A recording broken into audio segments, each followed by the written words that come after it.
Hello, ladies. I hope you're well. I'm so honored that you came here to listen while you work.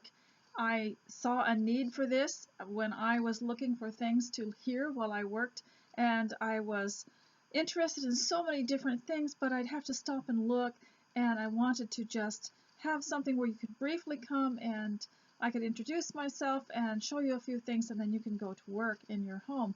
This is for keepers at home, and as many of you are now home and may not be going back to work and deciding to be homemakers and keepers of the home, I thought I would uh, kind of introduce you to homemaking today and show you how it can be done with dignity. And we usually start with your appearance, and I will start with the appearance of my teacup today. It's a little cup made by Royal Albert. It looks quite old because you can't read the writing on it, but it's called Wild Rose, and it's an older cup. It does have a pretty decent handle though, and I bought it at an antique shop about a year ago, and so this is probably pretty rare. I've never seen a whole set like this, but it's called Wild Rose.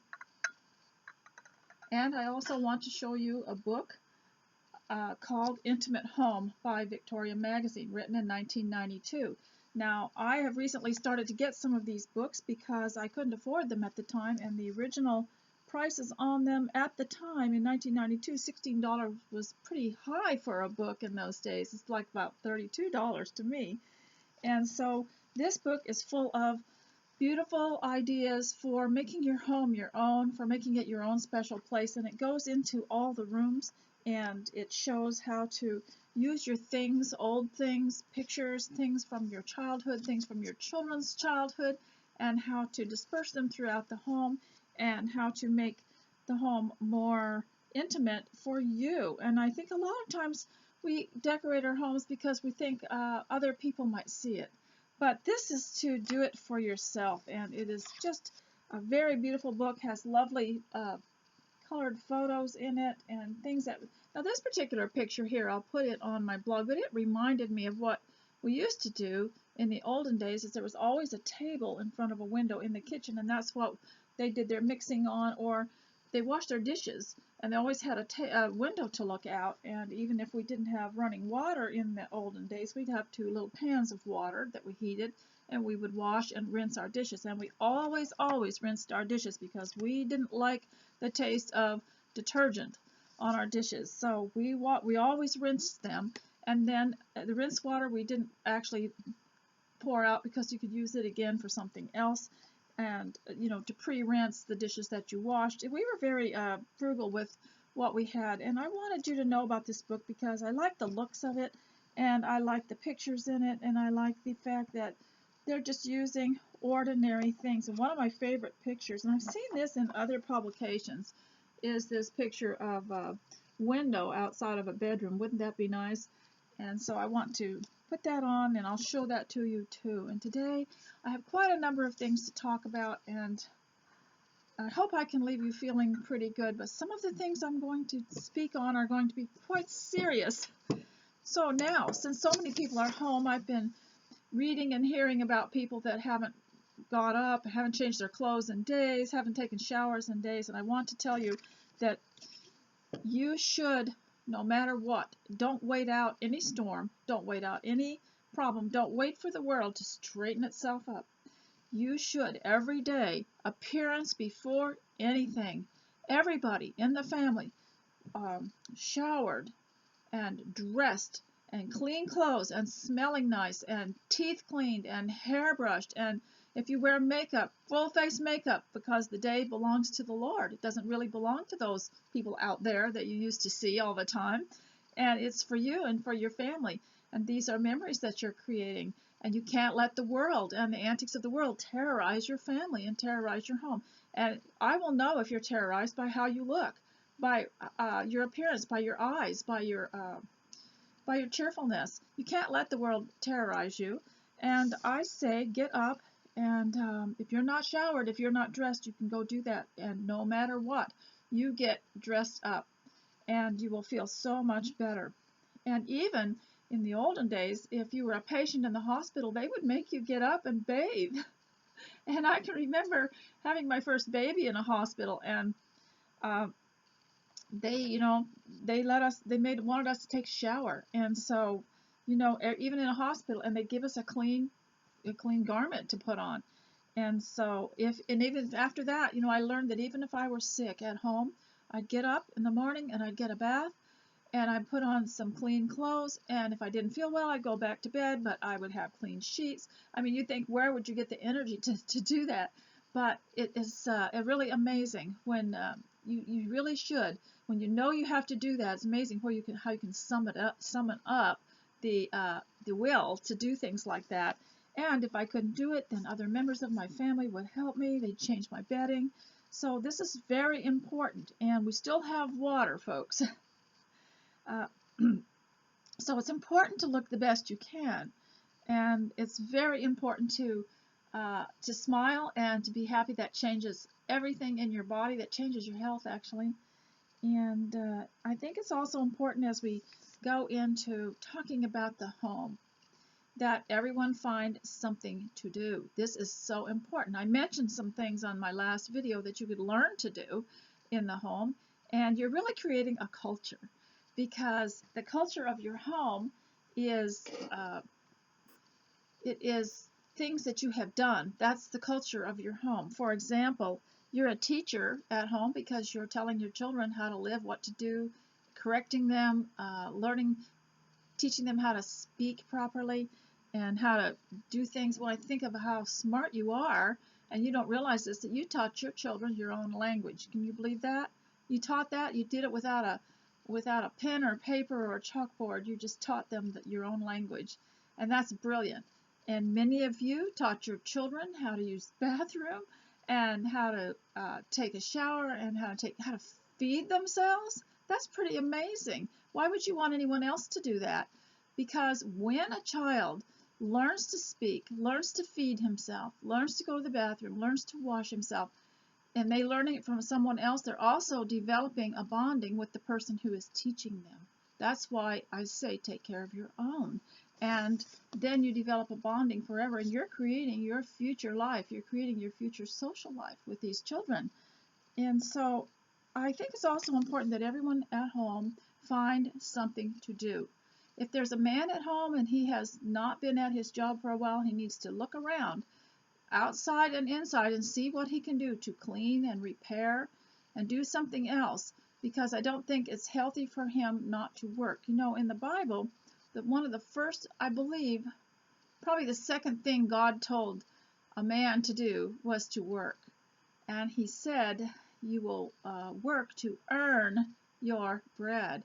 So working and earning money is really, really important. The Bible emphasizes it. The Bible emphasizes money and working and enterprise constantly. A lot of people will say, oh no, Christianity is just about the soul. It's not about, you Christians shouldn't be so materialistic. You shouldn't care about free enterprise and about money and about your businesses and about getting back to work. I even had somebody tell me that recently in this current crisis, that all you think about is business and the economy. Oh, terrible. You're thinking about the economy. But did you know that God started it back there in the Garden of Eden when he told Adam to work and to earn his bread? So there's two things. And then after that, you find people exchanging money. It'll tell how many silver pieces or how many gold pieces were given for a certain thing, and what the cost of something was. All through, we don't want to see it, because all we're looking for we're looking for the miracles, and we're looking for the life instruction. Of course, we're looking for character and everything like that when we read these accounts in the Bible. But you know that free enterprise and the economy are woven all the way through that from the beginning, because God provided within a person the ability to earn a living. And he said that man would earn his bread by the sweat of his brow, the sweat of his brow being labor and earning. And so naturally he would be paid, and he would use his money to buy bread, buy what he needed. And a lot of people ignore that. And I think that if a man is at home and he has no, quote, real job, he should at least work because he's supposed to work. So even if he's not getting paid, at least he should repair things, look for things that need to be fixed, look around, see what he can do that maybe other people in the family aren't able to do. Repair things, look around, improve things. And then I think that the Bible also says in all labor there is profit. So everybody in the family should find something to do, including children, to learn to live together in peace and to stay out of each other's business. And I will bring up some things that used to be taught to children in school that isn't anymore, and that's why we homeschool our children. So everyone should find something to do, and you should teach the children how to clean their own spaces, how to clean themselves. I mean, that's a great responsibility, taking care of their own possessions, their own toys, their own things, their own clothes, learning to take a little time. You know, it's always enjoyable to watch a girl learn how to hang up her things, fold her things, put them away according to color or according to style or according to occasion, and sort all of her things and clean all of her things. And this is a wonderful time to learn all that. So I want to talk a little bit about this idea of throughout the Bible, what I was talking to you about. Throughout the Bible, there's enterprise, there's free enterprise, there's the economy.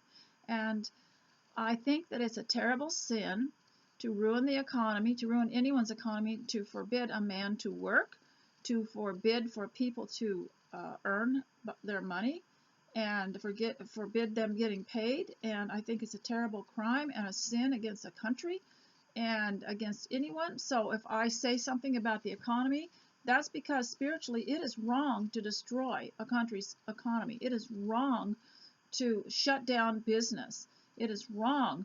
And I will tell you, where I live right now, business is open. We've been to the post office, we've been to the bank, we've been to the Dollar Tree, we've been to the grocery store, we've been to Walmart.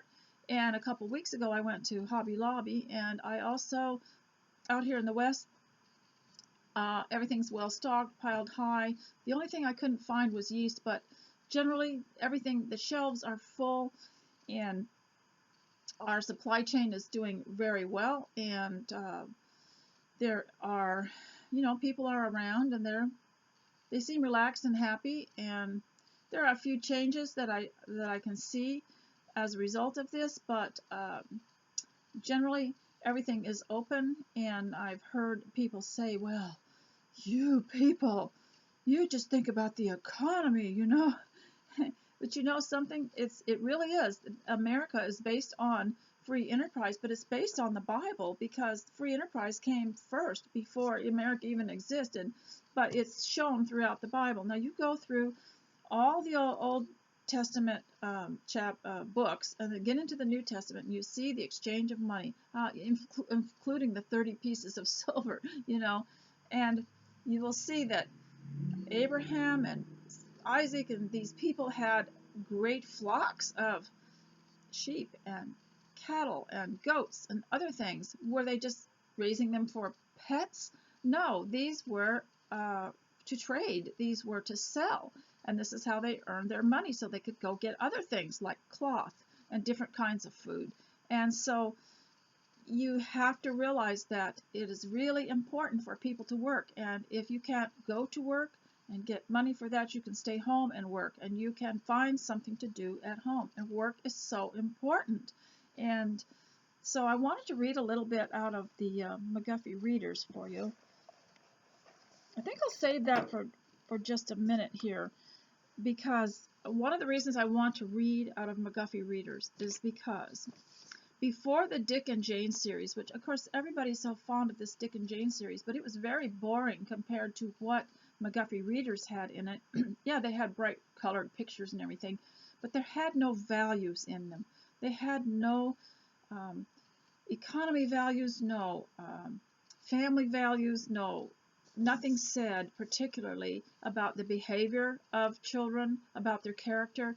And so McGuffey Readers was a collection. They would revise them every few years, so the reprints that I get sometimes are not the same. There was a Christian edition also. I'm going to read to you out of some of these today and show you what the difference is. And if you're a teacher and you're off work, you get online and order yourself some McGuffey readers. Order the Christian School edition and order the other edition, and they're like a set of encyclopedias. I think there are 6 of them in each one, and they're beautiful. Our children loved them. Now, they weren't colorful, not like Dick and Jane, but our children loved them. As a matter of fact, they're falling apart because they would go to bed reading these things, and they'd be laying on their chests. I'd go in and remove them because they loved them so much, these stories, and they outshine the Dick and Jane reader, and they also help the children to sound out the words phonetically. And Dick and Jane, unfortunately, was just glance at a word and memorize it. And I know a lot of you are fond of that, but it took me a long time to understand why they weren't sound reading materials for children. It just took me a long time because emotionally, I was so, I thought they were great. But they mainly showed suburban children on a sidewalk. And out in the country, well, we didn't relate to that at all. And we thought it was somewhere in Los Angeles, because we just didn't even understand that. But these McGuffey readers show people from all walks of life. And so I want to, before I go into those, I have a few things to talk about that aren't too pleasant, but I hope they're helpful. And that is the media. Now, the media gets to broadcast maybe every 10 minutes throughout the day, and if you have decided you're not going to participate in it, it's not going to let you go. And it's going to appear on everything. It's going to appear on your phone. It's going to appear on your email. It's going to appear on the computer over in a corner somewhere. It's going to appear on YouTube. That's why I say go to my blog and watch this video where it is embedded, and you're not distracted by all this. But they're not going to let you go, and they're quite persuasive and quite powerful. Well, there are a lot of people that are really, really into the media and believe it all, and the media also keeps you constantly in a state of terror, of upheaval. And believe me, I've been through it because I used to be very interested in it, and I thought it was important. But then I saw some inconsistencies, and I saw some lies, and I saw some propaganda in a way too, especially when I started homeschooling. And they would give out reports that studies have shown that homeschool children do not do as well in, and they'd name some subject, or studies have shown that homeschool children are not socially adept, and that sort of thing. And unfortunately, when we first got into homeschooling, it was really, really a situation you wouldn't believe.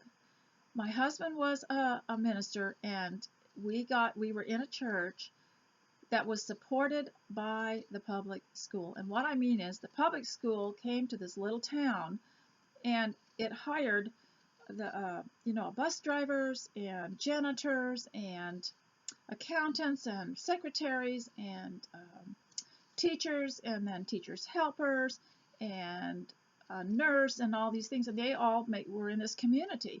So everybody at church was a principal or a teacher or something else. And so when I decided to homeschool, this put all of them at odds with me. And they weren't very happy about it because, of course, every child, the school is allotted something like $2,000 a year per child. And they were going to lose quite a bit if I kept mine at home. They weren't going to lose it, but they just weren't going to get it.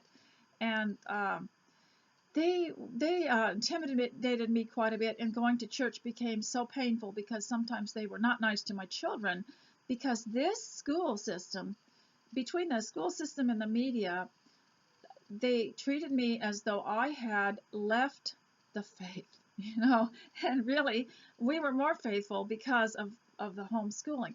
And while they couldn't see, somehow you see something for a long time and you just can't see it anymore.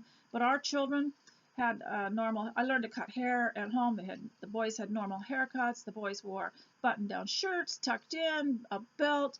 They stood up straight. They talked to people that they could reach out and look you in the eye and shake your hand. They could speak intelligently, and they were polite, and they knew the scriptures, and their kids were, and my daughter was just a little lady, and but their children were busy dyeing their hair purple and red and different colors, and putting jewelry in their face, and and also being very antisocial, you might say, and doing things like sneaking out the windows at night and going somewhere. And they were also rude to their parents, unfaithful to church. And then in the Bible classes at church, these children would behave terribly. And when my children would answer the question or try to participate in the class, and one of my children said, it was a teenager at the time, said, if you put your trust in God, he could do wonders for you, and tried to explain some of the things that had happened to us, and that God was helping us. And this really sarcastic girl said, oh, well, maybe God will do my homework for me. Just this kind of crass attitude. And eventually we just quit going to the classes because they were so, I began to be concerned that this would have such an effect on my children, because if you listen to too much of the other side, you go over to them. You will. And I didn't want them to influence my children in that way, because they couldn't argue, they couldn't debate this kind of thing at that time. And I think it's really wrong to put children in a situation where they can't debate their stand that they're taking, because they're just being formed, their values are just being formed, and they really need to have their parents' guidance. And I asked the question to many of them, would the Israelites send their children to the camp of the Philistines to be trained for battle, to be trained for anything? And it's really wrong to send people who aren't fully trained into any kind of battle at all. Why would I send? They would give me these sayings like, well, you can't really influence anybody in the public school if you're not there. You've got to send your kids there because the Christian kids will have a great influence. That didn't work out that way, because I looked at their children, and they could see, but they couldn't see. They would see that our children were fairly normal. They were a lot like their parents, and they were well-spoken and very well educated and could understand the Bible. But then their own children who were unruly, and some of them even ended up in jail, they still couldn't see it. They still would try to talk to us about going to the public school. And I finally said, their judgment is not fully formed, and I don't want to send you would never send a child into the military or into battle without being fully trained. And so I'm not ready to send them anywhere yet, so we will keep them home until then, but we can still be friends. And that's the thing that people used to say to me when they would give me some really liberal idea and I didn't agree with it, and they're pushing it on me. They would say, but we can still be friends. And I knew that we couldn't, because I couldn't compromise my values by having too many friends on the other side. So what's happening here with this is this media is coming along and saying, you should do this and you should do this, and the sky is falling, and they're saying, you should shut down your businesses, you should shut down the schools and everything. And of course it's very good, because now the children are at home, they're probably going to learn a lot better and a lot more if the parents are diligent. And all you need to do is find some things you already have, books you already have, or you can write a curriculum for them yourself. And so they're coming along and saying, well, you have to shut down businesses, but you actually don't have to shut down a business without a court order, and you do not have to shut down anything without a law being passed. But this is really interesting, isn't it, that they don't have to do that, because people just voluntarily give up their rights. So I do not participate in this crisis, actually, because I live out in the country. I've been a homemaker for years. We've always been home. It's not a crisis for us. We had a garden. We have a few things. And our stores are still fully stocked. And even though there was a time when we were out of a lot of things in the stores, they were still open. And I have to say that I think Walmart is a hero, because they're the ones that are supplying. Their supply trucks keep coming, and I look at the employees, and they are happy. They are, especially the men, the young men. They're in the stores, and they've got their uniform on. They're talking to each other and yelling at each other, and sometimes even getting on the loudspeaker and saying happy birthday to one of them. And I think that they've also had their salary raised also. That must make them happy.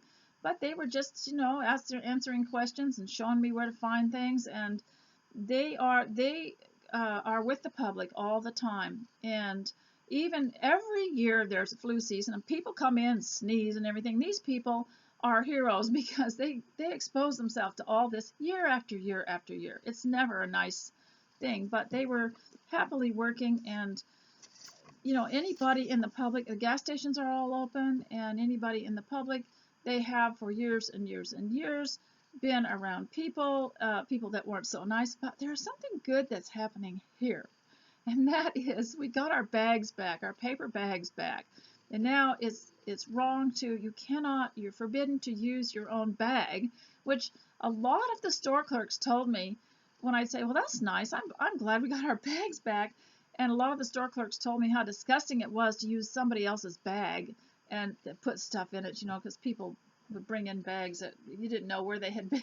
So I've got my paper bags back so I can start doing my paper bag crafts again. And so because they're more sanitary, they're brand new, and we get them free again, so that's nice. And so there are a lot of good things happening, and the streets are clean.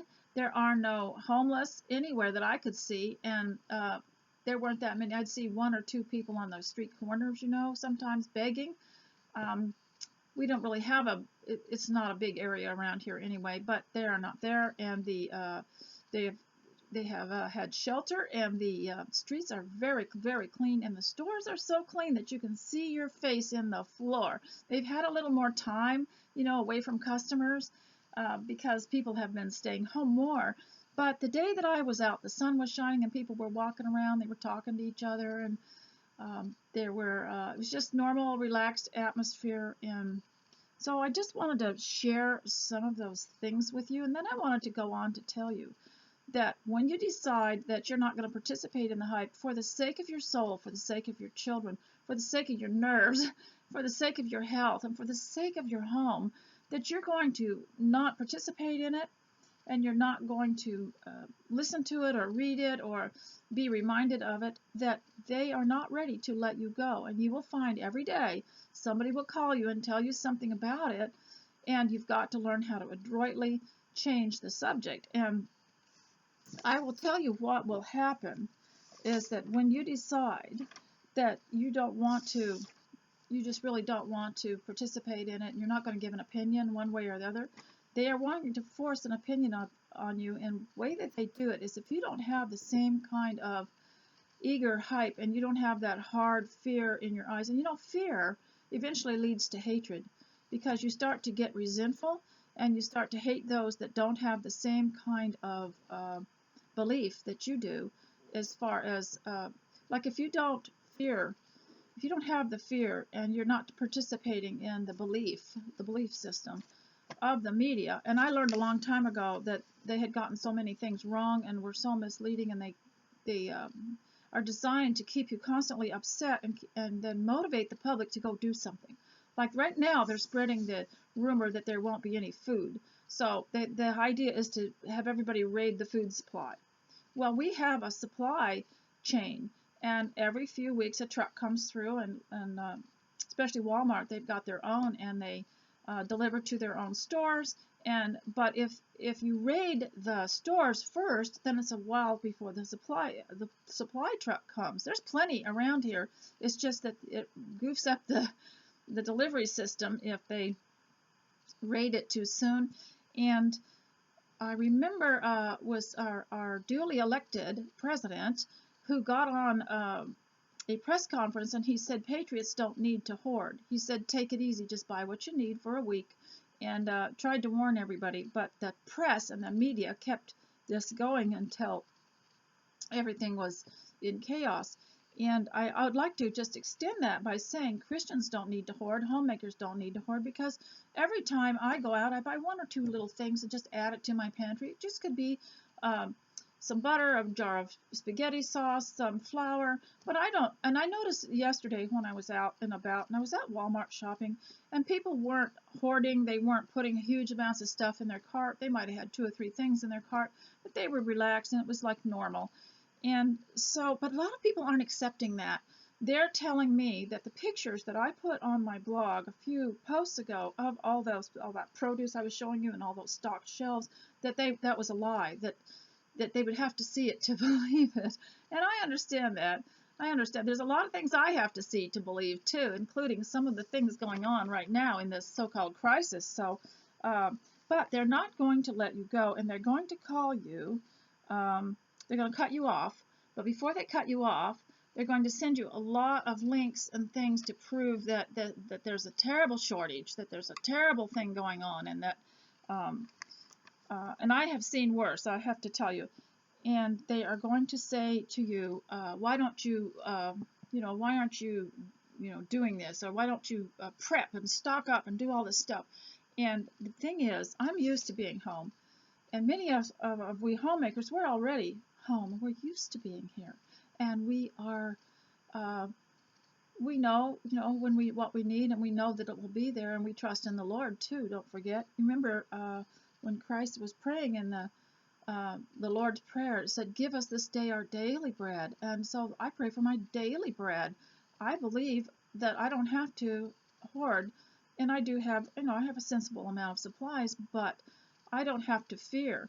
And so they will say to you something cruel like, all you think about is the economy, or you, not everything is a conspiracy theory. And I have to remember that conspiracy theory was used in the 1950s. It was created, a phrase that was created to intimidate and shame anyone who questioned the press and the reports of the government, or how things worked, or just questioned anything. They were called a conspiracy theorist, because that was to hide their own conspiracy.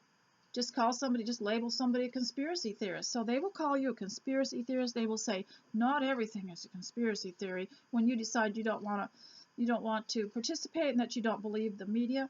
And I finally had to confess that I don't believe anything that the media tells me, because I have seen it over the years so many times where something was created, where some kind of panic was created by them, and I even got caught up in it a couple of times. That, you miss wonderful, wonderful moments with your children when you are caught up in any kind. And believe me, when this is over, they're going to create something else. And you have to be separate and apart from it. The Bible says, "Come ye apart from them, and be ye separate." And they are like the Midianites, and they're like they're like the spies that went into Canaan, and 10 of them came back with a negative report, and they are like so many. And of course, I want to say that, of course, you will be cut off, and friends that you've known for 20 years or more are going to leave you, and you're going to wonder what happened. Well, they went over to the other side, and you didn't. But in a way, and it's sad, isn't it? It really is sad. But don't grovel, don't apologize, and don't beg. Let them go. Let them fly. Let them fly away until they come to their senses, and then be happy and go about and create your home. And one of the things that frustrated me today was that I had a plan at home. I had one of those lists, that I just, and then Mr. S reminded me that both cars had an appointment to go in to Les Schwab, and so we had to drive each other back and forth till we got these, because we didn't stay there. We came back and waited until they called us, and that took up. It started at 9 o'clock and ended at 1, and I didn't get anything done, and it is extremely frustrating. But while I was there, I noticed something. These men that work at Les Schwab are clean-shaven, short-haired, sort of, their hair is combed, and they wear white shirts. And they don't leave a mark, an oily fingerprint, anything on your car. And when they're finished, you can't tell that they have been there. And I've often said that about living at home. When you finish sitting in a place, straighten the chair out and the books out that you were looking at, pick up your shoes and leave so that no one can tell that you were there. But these men are required to wear a white shirt. And it's a button-down shirt. It has the name of Les Schwab on it. And they also are extremely polite. And I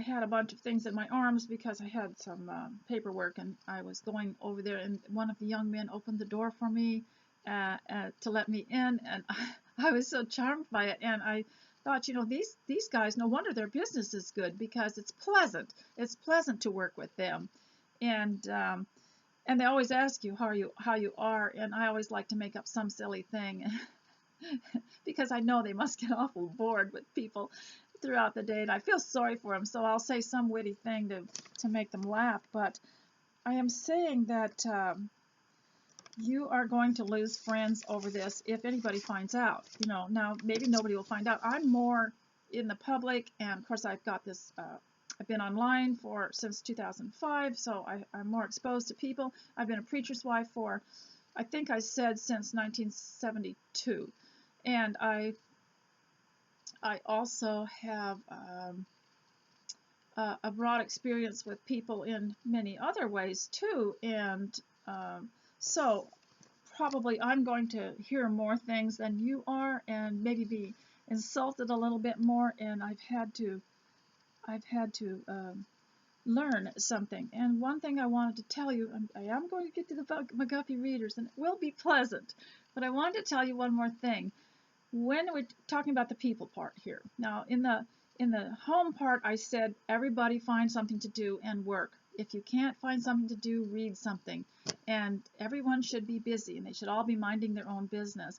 And I'm amazed, on YouTube, a lot of families that are home are now singing silly songs about being at home together, and all you have to type in is quarantine songs, and it's so much fun. These people are so talented. They're even more talented than anyone in the in the media, or in acting or anything like that. And so we sat up half the night laughing at some of the phrases of these songs that they had made up using old tunes. And so I want to get back to this, and that is, okay, the puzzling behavior of people you thought you knew.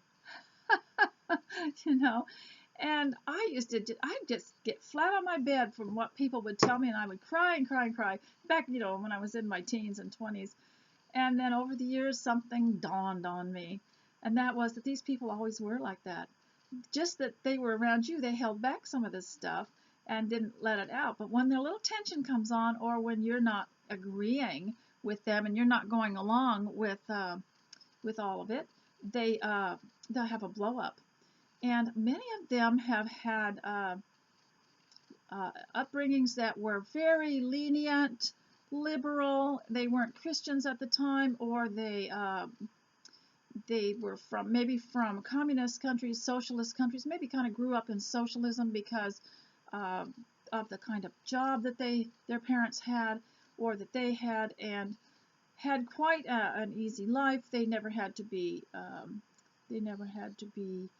self-employed. They never had to worry about a thing. And so then when there's hard times, the first thing they do is go back to their original, the thing that was bred into them, the socialism that was bred into them.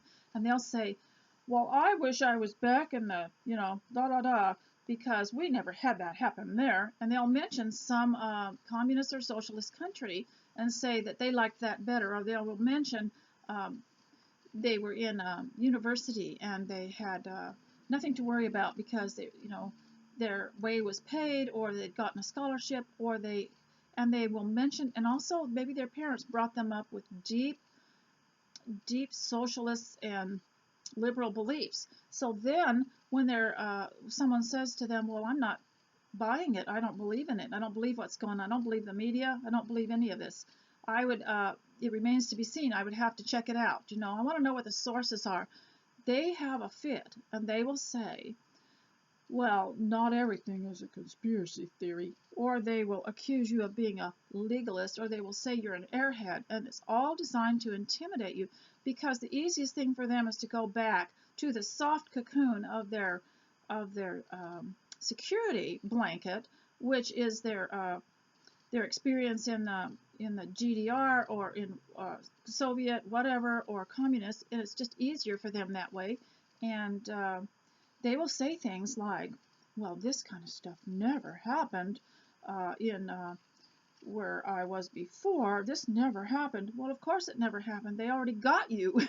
And it's like a Christian. They become a Christian and then life gets hard. It's challenging. And all of a sudden you feel pressures and you see, you see temptations and you struggle with things. And you say, well, I was a lot happier before I was a Christian. Well, yeah, none of this ever happened. Well, of course not. The devil already had you. So if the devil already has you, the conflict is over, and the devil's won the battle. So if you were in a country that was socialist, well, they already got you, and the battle is over, so the conflict is over. So what my family used to tell me years and years ago, and when I listened to them discussing this with people in the olden days, was the idea was to take a country that's free, that's Christian, that loves jobs, that believes people should work and have a right to work. We believe we have a biblical right to work, and we believe it's a sin to stop business. And they'll take a country like that and create conflict and create turmoil and hurt people where it really hurts. If you can't go out and earn a living, that's just going to make you panic. That's going to hurt. So you're looking for a way to alleviate that. And so they're going to create this turmoil and this upheaval and the riots and all this stuff. And a lot of that is stage 2, kids. I read a book years ago written by a member of the church, and it was called Rhythm, Riots, and Revolution. I forgot who wrote it, but it was a preacher. And he wrote this very same thing about how all this was orchestrated to create so much turmoil that people would beg the government for socialism so that they could have some relief from this conflict. And so that is what a lot of it is all about. And that's why we see conflict all around us. Well, it's like being a Christian. You become a Christian, Satan's going to work a lot harder on you now. He's not going to attack the people he's already taken over. He's going to attack you, and he's going to find a way to turn your relatives against you. He's going to turn your friends against you. He's going to turn the world against you. It's just going to be you against the world. But in a way, it's kind of freeing knowing, because when they all turn against you, then you can identify them. Aha! Those were enemies within my camp. Those were people that were trying to slow me down. Those were people that were trying to spy out my liberty and figure out a way to discourage me. And I remember when I first started homeschooling, and I was so happy because I'm going to get into these readers pretty soon. I was so happy, and I was reading them, and I was telling my children about them and telling other people about them. And somebody said, and I believe it was someone at church, because they, like I say, they were really, really into this because their school system supported them. They had a support structure. Well, now that I had left that system, that support structure was gone. And so someone could say, all I had left now was the church. And so someone could say something cruel to me. It would just slay me. I just like go home and go to bed and cry. And someone said to me, because they couldn't convince me. And so I would take one of these McGuffey readers and I would say, well, compare this to a reader at the school. Do you have anything like this? And I'd read some things, and they were so deep and they were so sweet. And they would say, no, but your children aren't going to be normal. And they would say, and you could have your children taken away from you and you could be arrested. And so I would go home, and it just immobilized me. I could not serve my family with a whole heart. I'd go into my room and lay there and cry. Nothing was bad enough to make me, give it up. But then it occurred to me, you know what? The enemy's doing just what it wants with me. I am not teaching my children. I am not keeping my house. I am not behaving like a Christian, because that's what they want to do, is put enough fear into you that you'll quit on your own. Put enough fear into somebody, they'll quit on their own. Then they don't have to pressure you. They don't have to do anything else. And they don't really care if you don't go back to the public school, just as long as you can't teach at home right now, because they'll just put enough fear into you and just leave you shaking and not be able to concentrate. So I had to learn little by little how to get up and how to do this before I ruined myself. And so I realized then that fear is such a tool that people use. And remember the Gideon story, that Gideon said, all those of you who are fearful, go home. Because when you're fearful, you're more vulnerable. You're vulnerable to attack. You're vulnerable to bad health. You're vulnerable to suggestion. You're vulnerable to and the news media is, I guess I finally concluded it's the enemy within, because they are spouting off the bad news, and the Bible spouts off the good news, and that should be your daily dose. And unfortunately, the media has us 10 minutes every day, 10 minutes every 10 minutes. The church can't even compete with that. If you meet once a week and you have a fine sermon and a lovely bulletin and a great Bible class, that's supposed to carry you through till the next week. And that's why I say, feed on the Word, read the Word, because it produces faith, and faith will banish fear and suspicion and hatred and the grinding of the teeth, and you can come out of some of the attacks that have been made on you. Now, your friends may just cut you off, but you will find after you get over it, and you'll miss them, a certain time of day if they used to call you or email you and you don't get it, and eventually you'll get over the expectation and kind of the addiction, and you become freer. It does take about 3 or 4 days to get over this, because people you thought were friends maybe for 20 years will turn against you when you say, I'm not going to believe the media. And I don't believe the media. Now, I will believe somebody who would tell me what they saw and send me a picture of it. But and we have missionaries overseas, and when we hear from them what's going on, well, that has more credibility to us. Or, citizen journalists, and even then you have to watch them, because they can be taken over. So don't be taken over by any power but the power of Christ. And the news media is bad for your homeschooling. It's bad for your home. And no, it's hard for you to see it, but if you could unbelieve it, if you could just disbelieve it, then when you see it, you can just say that's another falsehood, and then you're free.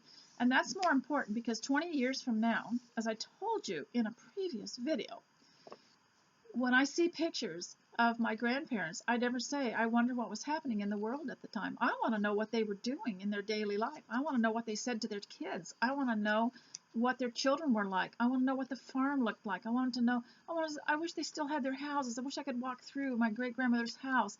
That's what I want to know. I want to know the culture of their home. And when I talked about culture, you're a teacher, you're a nurse, you're a dress designer or an advisor, and someone sent me one time a picture of her shoe rack that she had cleaned out and had their shoes nicely cleaned up on that. And we've overlooked a lot of things and talked as though they were trivial, and the world has said, oh, that's trivial. You shouldn't worry about what's in your closet or what you wear.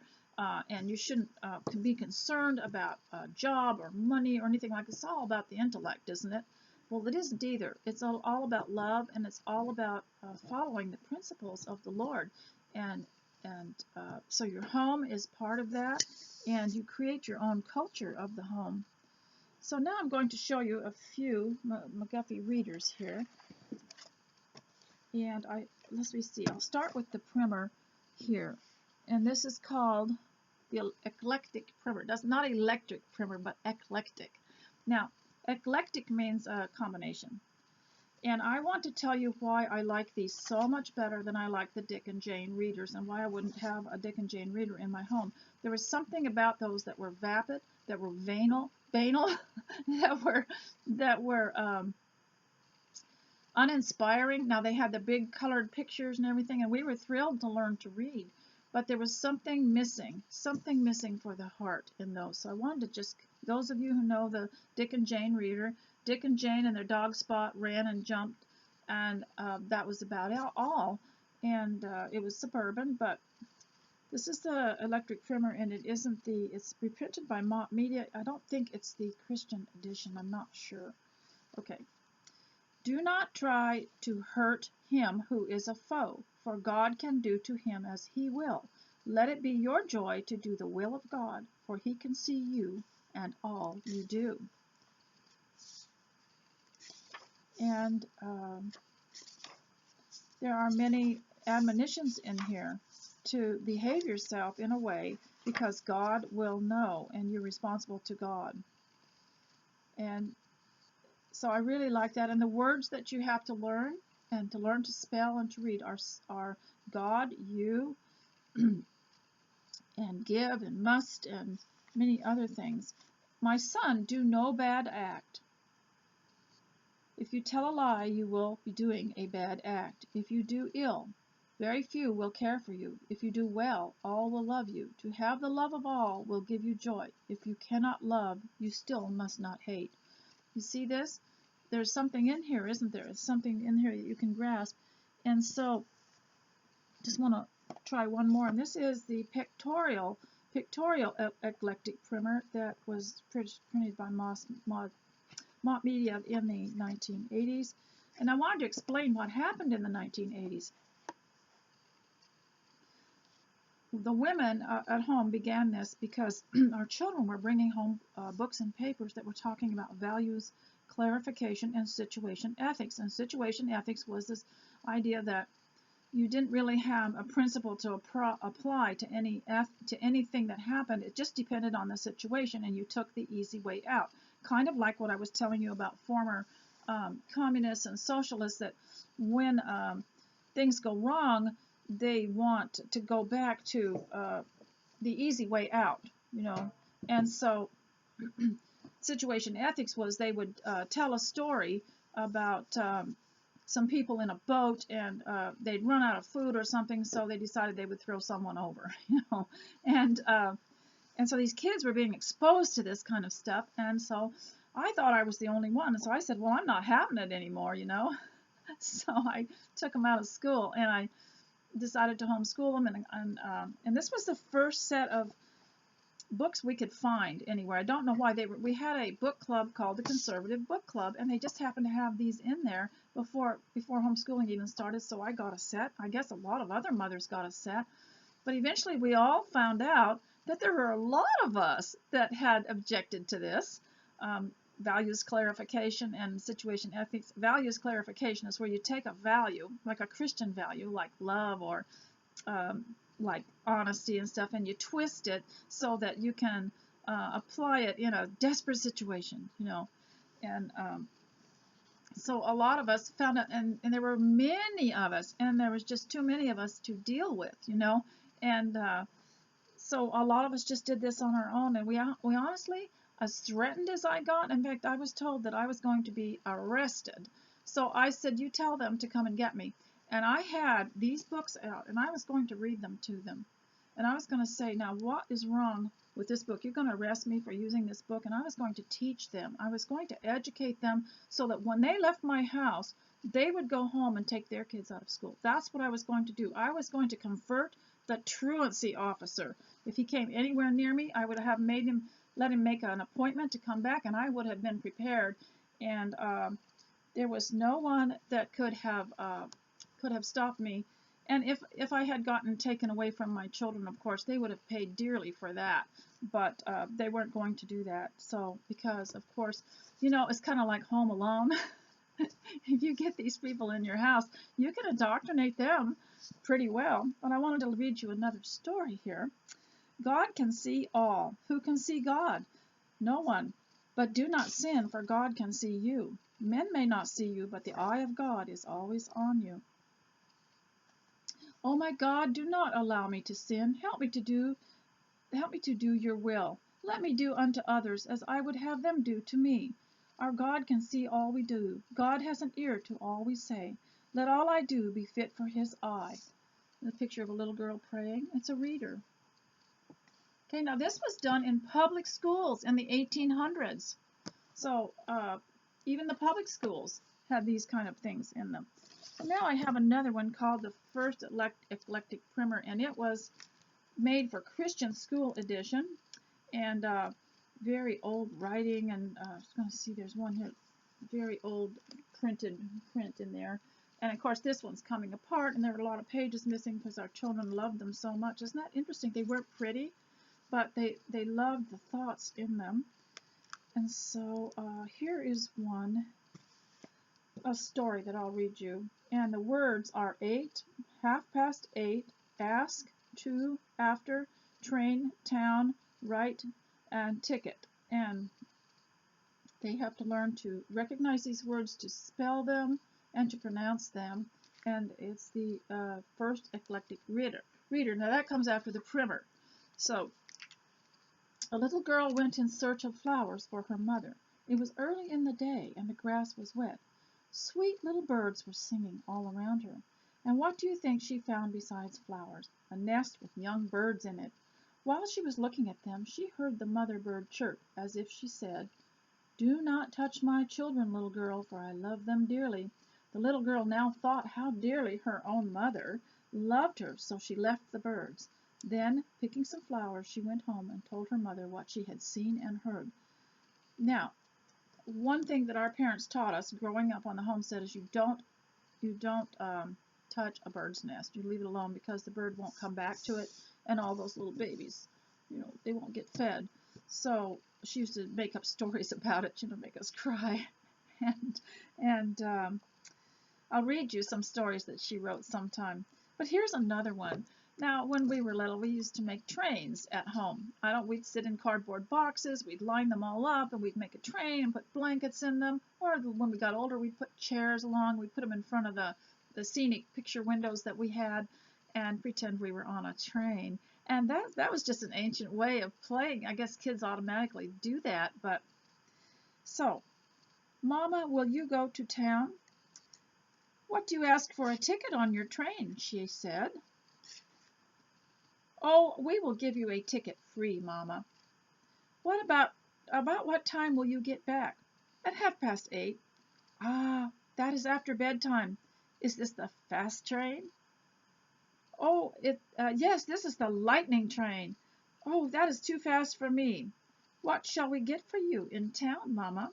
A big basket with two good little children in it. All right, time is up. Ding, ding.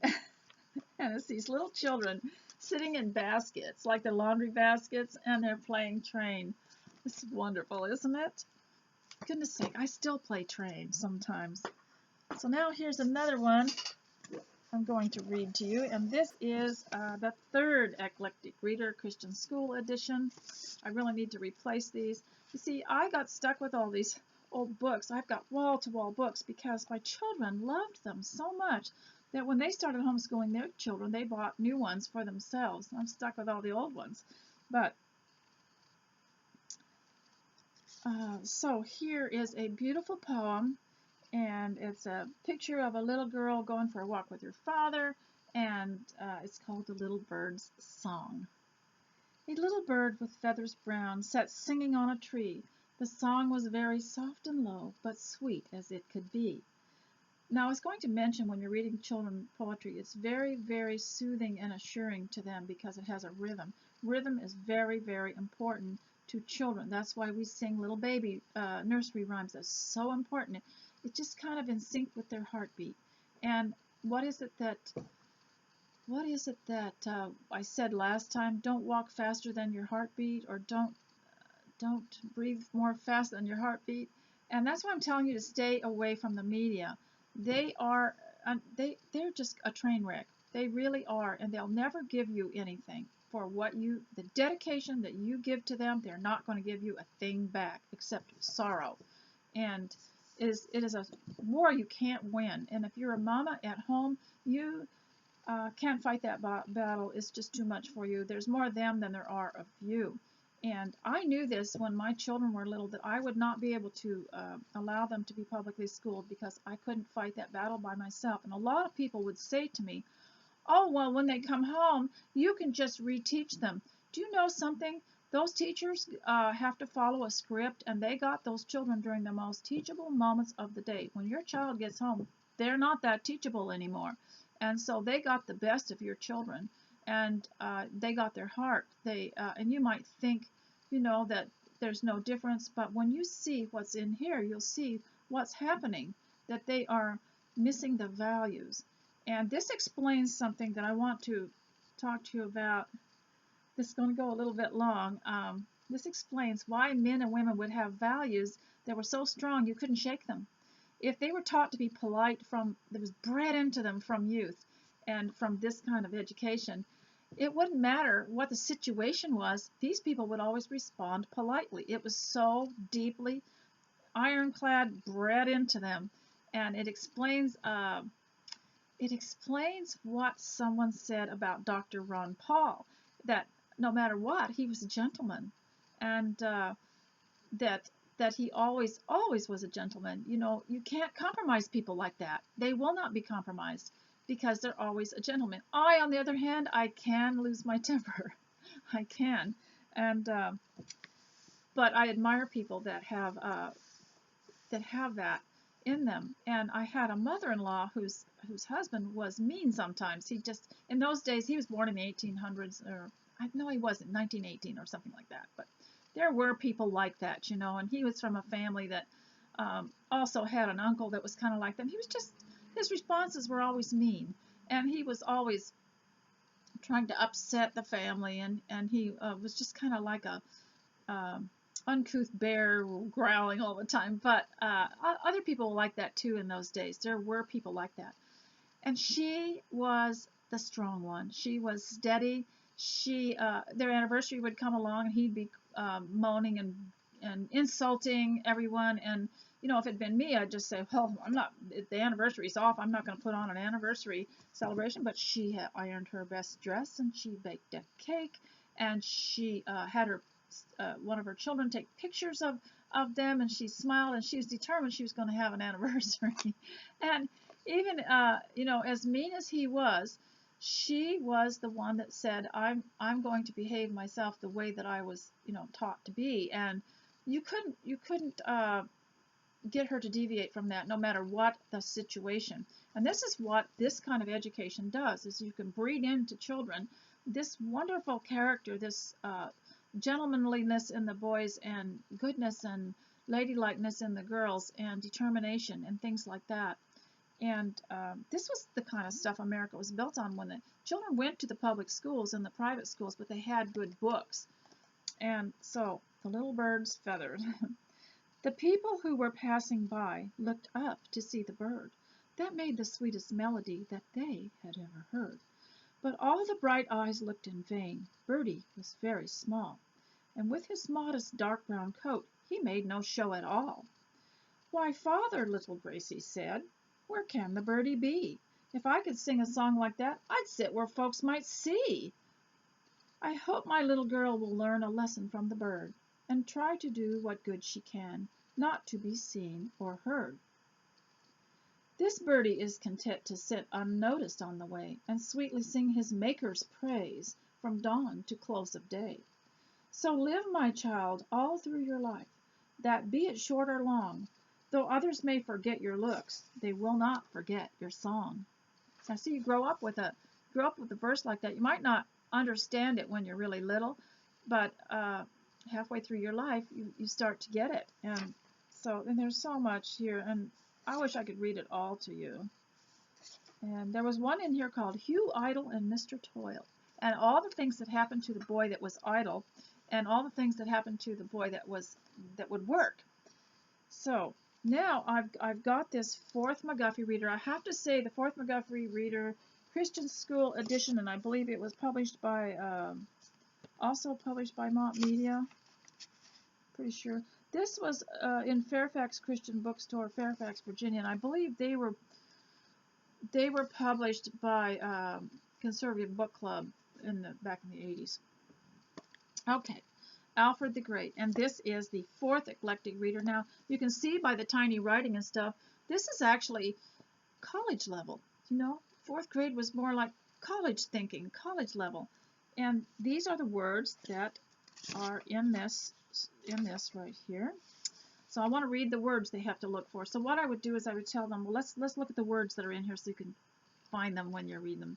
One was a monastery, an invasion, disguised, university, translated, and enlightened. And it gave all the definitions of those words. So we're going to read the story of Alfred the Great to you, okay? And it will bring me back to the start of my rant about working, about mankind meant to work and meant to have money and meant to exchange it, and Christians being intimidated by worrying, wanting to go to work. And we don't worry about it, but we know it's our duty. We know it's our obligation. Our men have to work, especially, and because that's part of how they are made up. Because God told Adam that he should work to earn his bread, and we see money all through the Old and New Testament. And we had a book on Christian finances that the children had when they were younger. I'm still going through my books and I can't find that, but it was amazing. I thought it would be really dry, but it would give examples of the Bible and how money was used for good or ill, and what the Christian's responsibility to money was. We're responsible to have it. We're responsible to use it. Your children should have the best food and the best clothes that you can afford, that are to give them dignity. And you should have a nice house to live in. There's nothing wrong with that. There's nothing wrong with having things. And because, it's an example of how God cares for us and how he loves us. And it also is an example that we are working and we are earning. And Solomon said, did he not, that it is good for a man to labor and to enjoy the fruits of his labor, to be able to eat. And I believe that this whole thing too is a very wicked sin against our nation and against the world, to stop people from working. And I'm very proud of Walmart, because they kept people in work. People are still working. But when a governor decides that you shouldn't go shopping, well, then the store can't sell their stuff and they're not getting money and they're not getting paid. So to me, that's just very wrong. And so I know I will lose votes, as Lady Harriet said. I shall lose votes, and probably you will all shut me down for saying this. But I have come a long ways, because when I was younger, I thought, the way the media said things was true. I really did. And they will teach you to hate yourself. They will teach you to hate your country. They will teach you to hate free enterprise. They will teach you to hate your president. And they will teach you to lose faith in God. And these people that do all the reporting, you need to find out what they believe. Where do they go to church? Do they even believe in God? And why are you listening to these preachers? They're holding church with a pulpit there, and it's the same with the public school. It's got its own beliefs, and the staff are the pulpit, And so, and I'm sorry if I hurt your feelings, but somebody told me this years ago, and it really bothered me too. It just takes a while, for the light to come on. But you can do a lot of good at home with homeschooling. Now it's not as hard, because you aren't going to suffer what me and some of the other women suffered. Some of the insults, some of the threats, some of the worries. So we couldn't really do it with a whole heart. Like, I'm ready now to do it, but I was fighting the world with one hand and trying to teach with the other hand. And it reminds me of Nehemiah building the wall, and rebuilding the wall of Jerusalem. And they kept the builders kept coming to Nehemiah and saying that Sanballat and some of these other people were insulting them and demoralizing the workers. And there was a phrase that one of them said, well, you call that a wall? Well, even a fox could go over that wall and knock it down. Oh, just debilitated them. Well, I was kind of like that, and so you have to realize that these people are not believers, And here you are, you've got your eye on the news, and you're thinking, oh, yeah, that's true, And they'll show pictures too. They'll show pictures of gross things happening all over the world, and women are especially susceptible to this, because we care about people, and so we can be really drawn in about this worry, what's to be done about this. And it's all arranged to change the way you vote. It's all arranged to change how you view government, and so stay away from it if you possibly can. And you can see when a person has gone under and gone over the other side, because something in their eyes change and they won't answer you. You'll make a comment and you want to have a little exchange about something you said, and they won't answer you, because you can see inside they're disagreeing with you, and their eyes their soul has almost been taken over. So I'm going to read to you about Alfred the Great, and I'll leave you with this. Now, I expect for this video to probably be taken down because it's too hot. More than 1,000 years ago, in the year 849, a prince was born in England who afterwards became one of the most celebrated and best loved kings in the world. His name was Alfred, afterwards called Alfred the Great, and he was the favorite son both of the king and queen. In those days the common people were very ignorant. Few of them could even read and write. There were no schools, and the monasteries, where almost the only teaching had been done, were nearly all destroyed in the wars which were continually going on. Only the higher classes had any chance to study, and even they paid much more attention to fighting than to studying. Now, in these stories, they put the paragraphs with numbers on them, 1, 2, 3, 4, 5, because obviously in school the children would take turns reading and the paragraphs were numbered. I think that's kind of nice. But Alfred was different from most persons of his time. Even when he was a little boy, he delighted in listening to poems and to the ballads and to the harpers used to sing, and he learned many of them by heart. I think I read that wrong. Let me read that one. Even when he was a little boy, he delighted in listening to poems and to the ballads which harpers used to sing, and he learned many of them by heart. When he was 12 years old, his mother, the queen, offered to give a volume of poems to that one of her 4 sons who would first learn to read it. Alfred was the youngest of them all, yet he easily won the prize, of which his brothers thought so little. But now, as it has been said, these were stirring times, and Alfred was soon called on to show his great abilities as a soldier. The Danes, a warlike people, no offense to the Danes today, okay, were continually swooping down in their vessels upon the coasts of England. Often they spread over the entire country, plundering and burning the towns and killing the people. In the midst of these invasions, Alfred became king, and when he was only 22 years old, he proved as good a warrior as he was a student. He thought that whatever is worth doing at all is worth doing well. You know, that was a mantra of the old days. Whatever's worth doing at all is worth doing well. He was generally successful against the Danes, but at one time they seemed to have the country entirely in their power, and Alfred was compelled to hide for his life. For some time he dressed as a peasant, and lived in the cottage of a cowherd, who was so careful of his king's safety that he did not even tell his wife who he was. So he treated the king as a common peasant, and one day gave him a sharp scolding because he allowed some cakes to burn on the griddle. So she treated the king as a common peasant because she didn't know that he was the king, and she scolded him because he allowed some cakes to burn on the griddle after she had left him to watch them. She told him he was clever enough at eating the cakes, though he managed so badly at baking them. This would make such a good play. When the search for him grew less active, Alfred gradually collected some of his followers, with whom he encamped on a small spot of firm ground in the center of a bog. That's like a bayou, right? It was surrounded by almost impassable forests, and Alfred fortified the place so that it could not well be taken.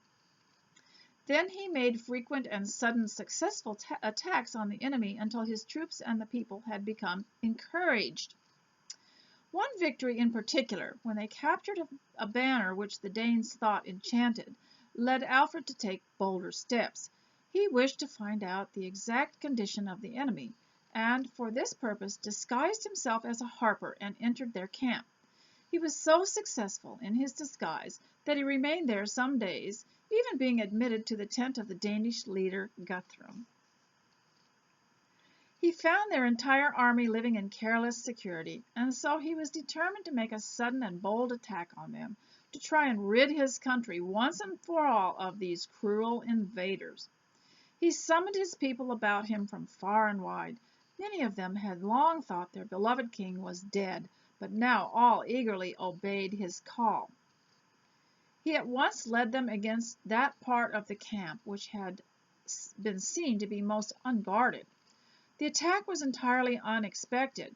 And now, when I was teaching the children how to read properly, I taught them how to read a word, but their mind would look down the end of the line to see what the rest of the words were that were coming up. So while I'm reading, I could see the other words coming up, led them against that part of the camp. And that way you learn to read fluently. You don't ever see, when they taught us in school and they were teaching the Dick Jane readers, it was very bad how they taught us to teach. They taught us to put our fingers around a word like this, Dick, and then move it over to and then move it over to Jane, and never taught you how to fluently read. And so our reading became very stilted. uh, uh, uh, uh, uh, uh. And so when I taught my children, I said, look, I had to know the words fluently already, but I said, when you start reading, as you're reading the first three words, your mind and your eyes are going down to see the other words. And that's possible. You can do that. The attack was entirely unexpected, and although the Danes were greater in numbers, they were defeated with great slaughter. Some of them, with their leader, fled to a fortified place, but were soon obliged to surrender. Alfred granted them their lives, and settled them in a part of his kingdom where nearly all his own people had been destroyed. He hoped by this to change obstinate enemies into useful friends who would protect England from further attacks of their own countrymen. However, some years later, when the Danes made another invasion, these people joined them in fighting against Alfred. See, that's the carelessness of a decision, that you should not allow your enemy to camp out inside. And that goes for the media, ladies. I hope you're connecting all this with the media. But he soon succeeded in driving them all out of the country. Much as Alfred did for his people in war, he did more for them in time of peace. Above all else, he gave careful attention to their education. He rebuilt the monasteries and aided the young University of Oxford. He also founded many schools to which every owner of a certain portion of land was compelled to send his children. But he did as much good by the example that he set as by these acts. His time was divided into three parts. One was given to business, one to refreshment by sleep and food, and the third to study and devotion. That seems pretty good to me. Clocks and watches, and probably even sundials, were then unknown, so these divisions were marked by the burning candles of equal lengths. Alfred did not study for his own pleasure merely, but translated and wrote many works for the good of his people, using the simple language which they could easily understand and enjoy. His person was handsome and dignified, full of grace and activity, but the more noble beauty was within, in the enlightened mind and the virtuous heart of the king. After his name, which has its place in an ancient record of English kings, it is written in the noble written with the noble title, Truth Teller. So, ladies, I'm not going to ask you to say that I hope you enjoyed this, because I know it's a little bit harsh for you, but I hope that you will leave me a comment. And I love you. Thank you. Goodbye.